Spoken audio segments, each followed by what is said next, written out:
Hi friends, welcome back to our channel.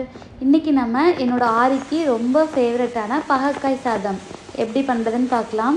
சில குழந்தைங்களுக்குலாம் பார்த்திங்கன்னா பாகற்காயே பிடிக்காது. ஆனால் எங்கள் வீட்டில் எனக்கு, ஆரிக்கு எல்லாருக்குமே பாகற்காய் வந்து ரொம்ப ஃபேவரட். இது பண்ணுறதுக்கு ஒரு பேனை ஹீட் பண்ணிட்டு 2 டேபிள் ஸ்பூன் போல் நல்லெண்ணெய் சேர்த்துக்கலாம்.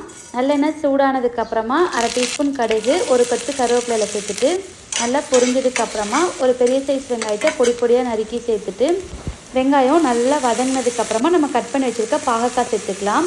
நான் இன்றைக்கி ஒரு பெரிய சைஸ் பாகற்காய் எடுத்துருக்கேன். அதில் இருக்க சீட்ஸ் எல்லாம் எடுத்துகிட்டு முடிஞ்ச வரைக்கும் நல்லா குட்டி குட்டியாக சாப் பண்ணி எடுத்துக்கிட்டேன். இதை ஒரு தடவை கலந்துட்டு 1/4 டீஸ்பூன் மஞ்சள் தூள், 1 டீஸ்பூன் உப்பு, 1/2 டீஸ்பூன் சீரகத்தூள், 2 டீஸ்பூன் வீட்டில் அரைச்ச குழம்பு மிளகாத்தூள் சேர்த்துருக்கேன். நீங்கள் ஒருவேளை நார்மல் வரமிளகாத்தூள் சேர்க்குற மாதிரி இருந்தால் 1 டீஸ்பூனே கரெக்டாக இருக்கும். சேர்த்துட்டு 1 நிமிஷம் போல் நல்லா கலந்துட்டு மூடி போட்டு க்ளோஸ் பண்ணிடலாம். பாகற்காய் நல்லா வெந்ததுக்கப்புறமா நான் 1 டம்ளர் ரைஸை சாதம் வடித்து வச்சுருக்கேன். அதையும் சேர்த்துட்டு ஒரு தடவை நல்லா கலந்துட்டு நம்ம சர்வ் பண்ணலாம். அவ்வளோதான், நம்மளோட பாகற்காய் சாதம் ரொம்ப சூப்பராக ரெடி ஆயிடுச்சு. இந்த ரெசிபியை நான் ஆரியோட லஞ்ச் பாக்ஸுக்கு பேக் பண்ணியிருந்தேன். இதே மாதிரி நான் நிறைய லஞ்ச் பாக்ஸ் ரெசிபீஸ்லாம் நம்மளோட சேனலில் அப்லோட் பண்ணியிருக்கேன். உங்களுக்கு வேணும்னா நீங்கள் செக் பண்ணி பாருங்கள்.